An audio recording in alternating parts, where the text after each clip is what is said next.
Leitura do dia. Primeira leitura. Leitura dos Atos dos Apóstolos.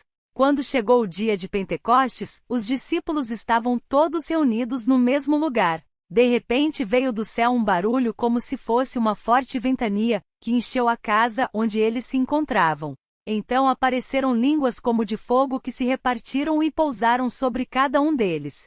Todos ficaram cheios do Espírito Santo e começaram a falar em outras línguas, conforme o Espírito os inspirava. Moravam em Jerusalém judeus devotos, de todas as nações do mundo. Quando ouviram o barulho, juntou-se a multidão, e todos ficaram confusos, pois cada um ouvia os discípulos falar em sua própria língua. Cheios de espanto e admiração diziam: esses homens que estão falando não são todos galileus? Como é que nós os escutamos na nossa própria língua? Nós que somos partos, medos e elamitas, habitantes da Mesopotâmia, da Judéia e da Capadócia, do Ponto e da Ásia, da Frígia e da Panfilha, do Egito e da parte da Líbia próxima de Cirene, também romanos que aqui residem, judeus e prosélitos, cretenses e árabes, todos nós os escutamos anunciarem as maravilhas de Deus em nossa própria língua. Segunda leitura. Leitura da primeira carta de São Paulo aos Coríntios.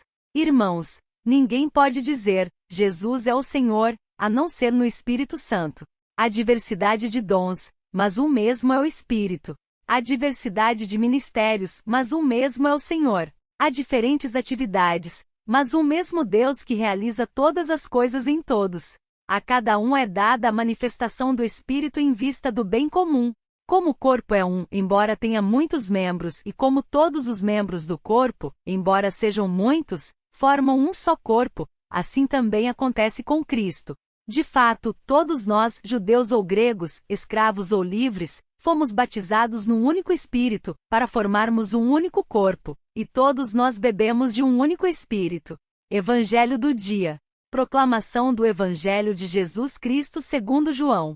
Ao anoitecer daquele dia, o primeiro da semana, estando fechadas por medo dos judeus, as portas do lugar onde os discípulos se encontravam, Jesus entrou e, pondo-se no meio deles, disse: a paz esteja convosco. Depois dessas palavras, mostrou-lhes as mãos e o lado. Então os discípulos se alegraram por verem o Senhor. Novamente Jesus disse: a paz esteja convosco. Como o Pai me enviou, também eu vos envio. E depois de ter dito isso, soprou sobre eles e disse: recebei o Espírito Santo. A quem perdoardes os pecados, eles lhes serão perdoados. A quem não os perdoardes, eles lhes serão retidos. Palavras do Santo Padre. Recuemos até os inícios da Igreja, no dia de Pentecostes, e fixemos os apóstolos, eram todos diferentes. Jesus não os mudará, nem os uniformizará, tornando-os modelos em série. Não. Deixará as suas diversidades, e agora une-os, ungindo-os com o Espírito Santo. A união deles que eram diversos, vem com unção. No Pentecostes, os apóstolos compreendem a força unificadora do Espírito. Veem-na com os próprios olhos ao constatar que todos, apesar de falar línguas diversas, formam um só povo, o povo de Deus plasmado pelo Espírito, que tece a unidade com as nossas diferenças, que dá harmonia porque no Espírito há harmonia. Ele é a harmonia. Partamos daqui. Olhemos a Igreja como faz o Espírito, não como faz o mundo. O mundo vê-nos de direita e de esquerda com esta ideologia, com aquela. O Espírito vê-nos do Pai e de Jesus. O mundo vê conservadores e progressistas. O Espírito vê filhos de Deus. O olhar do mundo vê estruturas que se devem tornar mais eficientes. O olhar espiritual vê irmãos e irmãs implorando misericórdia. O Espírito ama-nos e conhece o lugar de cada um no todo. Para ele não somos papelinhos coloridos levados pelo vento, mas ladrilhos insubstituíveis do seu mosaico. Santo do Dia.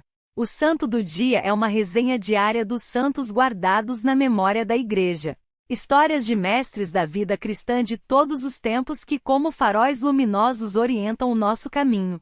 São Germano, bispo de Paris.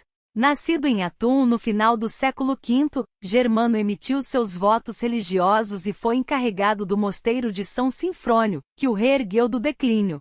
Conselheiro do rei em Paris, tornou-se bispo da cidade.